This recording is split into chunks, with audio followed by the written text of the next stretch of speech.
जय श्री गुरु, जय माता दी, हर हर महादेव। आइए जानते हैं शिव चर्चा का फल क्या होता है। एक कहानी के माध्यम से इसमें जानेंगे शिव चर्चा का फल क्या होता है। एक बार नारद ऋषि भ्रमण कर रहे थे, तो उन्हें भ्रमण करते करते याद आया, जहाँ भी उन्होंने नज़र डाला पृथ्वी लोक पे हर जगह जो है शिव चर्चा हो रही थी, शिव गुरु की पूजा हो रही थी, चर्चा हो रही थी। तो उनके मन में सवाल उठा, तो वो भ्रमण करते करते पृथ्वी लोक पर आए और लोगों से पूछे जो है कि यहाँ पे किस चीज़ की पूजा हो रही है, इसका क्या क्या फल प्राप्त होता है। लोगों ने कहा इसको शिव चर्चा बोलते हैं, शिव जी की चर्चा होती है और यही इनकी और भगवान भोलेनाथ की ही पूजा होती है। इन्हें गुरु के रूप में, जगत गुरु के रूप में सब लोग जानते हैं। तो बोले बताओ इस शिव चर्चा का फल क्या है।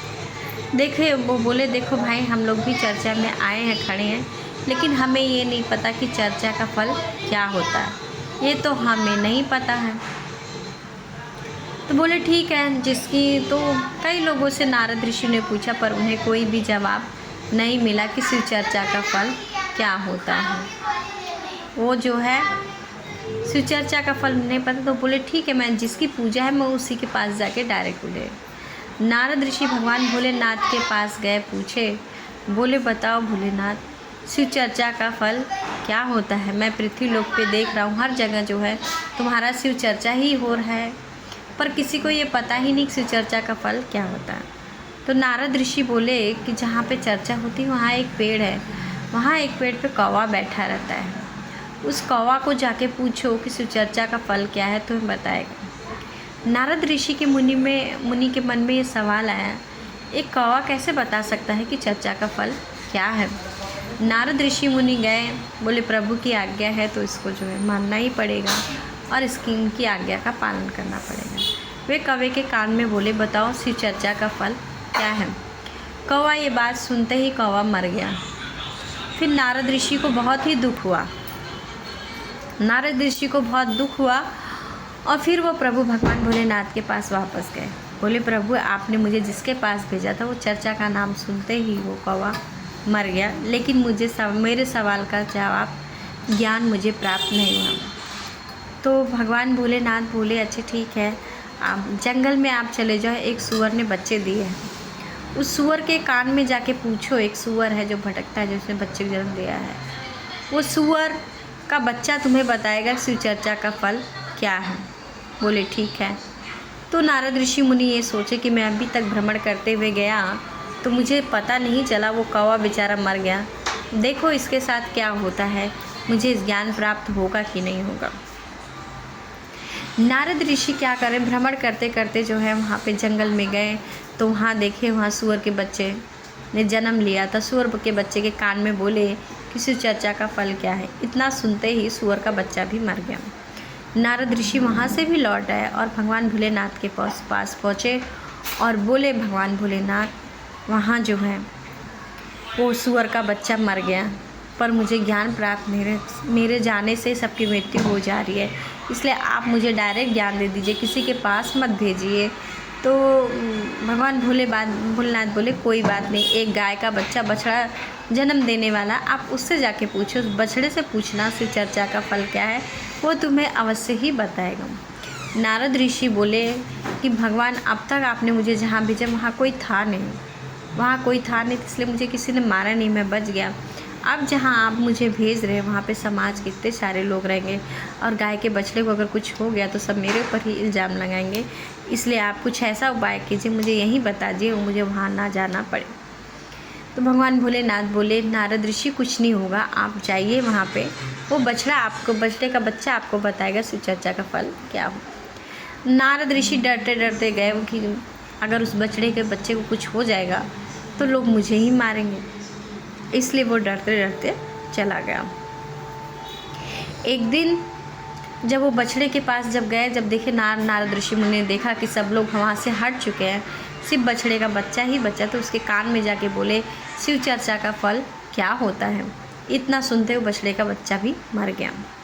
फिर नारद ऋषि के मुनि के मन में बड़ा ही दुख हुआ और पश्चाताप भी हुआ कि मैं जहाँ भी जा रहा हूँ, जिससे भी पूछ रहा हूँ चर्चा का फल क्या है, वो मृत्यु को प्राप्त हो जा रहा है, इसलिए वो भगवान भोलेनाथ के पास गए और बोले, भगवान भोलेनाथ मैं गया, ऐसा ऐसा हुआ, वो बच्चा मर गया मेरे बोलते ही। तो भगवान भोलेनाथ बोले, कोई बात नहीं, एक राजा है बहुत प्रतापी है, उसको 20 वर्ष बाद संतान हुई है, आप उस बच्चे के कान में जाके पूछना शिव चर्चा का फल क्या होता है, वो आपको अवश्य ही बताएगा। नारद ऋषि बोले कि अब तक आपने मुझे जहाँ भेजा जो है महादेव, वहाँ जो है सब जानवर के बच्चे थे, किसी ने कुछ नहीं बोला, और राजा को तो 20 साल बाद संतान हुई है, अगर मैं जाऊँ उसके बच्चे को जो है तो सब लोग मुझे ज़िंदा ही मारेंगे, बहुत पीटेंगे। बोले कोई कुछ नहीं होगा, आप नारद ऋषि मुनि जाइए, मेरा नाम लेते हुए जाइए, कुछ नहीं होगा। नारद ऋषि बोले प्रभु की आज्ञा है, उनका पालन तो करना ही पड़ेगा, चलो मैं प्रभु के लिए मार भी खा जाऊंगा, लेकिन जाऊंगा अवश्य। नारद ऋषि फिर जहाँ चले गए राजा के घर, वहाँ बाहर जाके उनके सैनिक लोग बोले एक बहुत ही संत आए हैं, राजा जी आपसे मिलना चाहते हैं। तो राजा ने बोला कि इतने वर्ष बाद मेरे को संतान हुई और अभी भी जो है किसी संत का आगमन हुआ है, तो ये मेरे लिए बहुत ही अच्छा और शुभ है, मैं आएंगे, मेरे बच्चों को आशीर्वाद देंगे, मेरे बच्चे की आयु और भी बढ़ेगी। राजा बोले अपने सैनिकों जाओ तुम आदरपूर्वक उन्हें श्रद्धा भाव से अंदर लेके आइए, उनका स्वागत करते। जब नारद ऋषि मुनि अंदर आए तो राजा बोले कि महर्षि को प्रणाम किया और बोले कि राजा ऋषि बोले कि आइए आप मेरे बच्चों का आशीर्वाद दीजिए। तो नारद ऋषि ने उनके बच्चों का आशीर्वाद दिया और साथ साथ कहा मुझे आपके बच्चे से कुछ बात करनी है। तो राजा बड़े खुश हुए कि चलो मेरे बच्चे से कुछ बात करने चाहेंगे। राजा ने अपने बच्चे को उनकी गोद में पकड़ा दिया, बोले आप मेरे बच्चे को आशीर्वाद दो और आपको जो पूछना है पूछ सकते। नारद ऋषि डरते डरते उस बच्चे के कान में बोले कि बोलो शिव चर्चा का फल क्या है। तो बच्चा बहुत ही तेज़ से हंसा खिलखिला के और बोला कि नारद ऋषि मैं आपको प्रणाम करता हूँ, ईश्वर पहले आपको। तो ऋषि ने उन्हें आशीर्वाद दिया। नारद ऋषि ने फिर बोले कि जिस कौवे के पास आप जंगल में गए थे वो मैं ही था, फिर जो है जिस सूअर के बच्चे के पास गए थे वो भी मैं था, जिस गाय के बछड़े के पास गए थे वो भी मैं था, और आज यहाँ आया हूँ तो मैं ही है। मैं तुम्हारा धन्यवाद करता हूँ। शिव चर्चा का नाम सुनने से ही 84 लाख योनियों से छूट के इंसान मनुष्य की योनि में आ जाता। आपका बहुत बहुत धन्यवाद। मुझे अभी कितनी योनियाँ भोगनी पड़ती, लेकिन आपने शिव चर्चा का नाम लिया, नाम में ही इतना प्रभाव है, सुनने से करने से कितनी कृपा प्राप्त होती है। आपने शिव चर्चा का नाम लिया, मुझे कौवे की योनि से मुक्ति मिलके सूअर की योनि में आया। आपने फिर शिव चर्चा का नाम लिया तो सूअर की योनि से मुक्त होकर मैं गौ की योनि में आया। फिर आपने फिर शिव चर्चा का नाम लिया, उस योनि से छूट के मैं मनुष्य जन्म में आ गया। ऐसा है शिव चर्चा का फल। शिव चर्चा सुनने वाले को, करने वाले, कराने को बहुत ही कृपा प्राप्त होती है।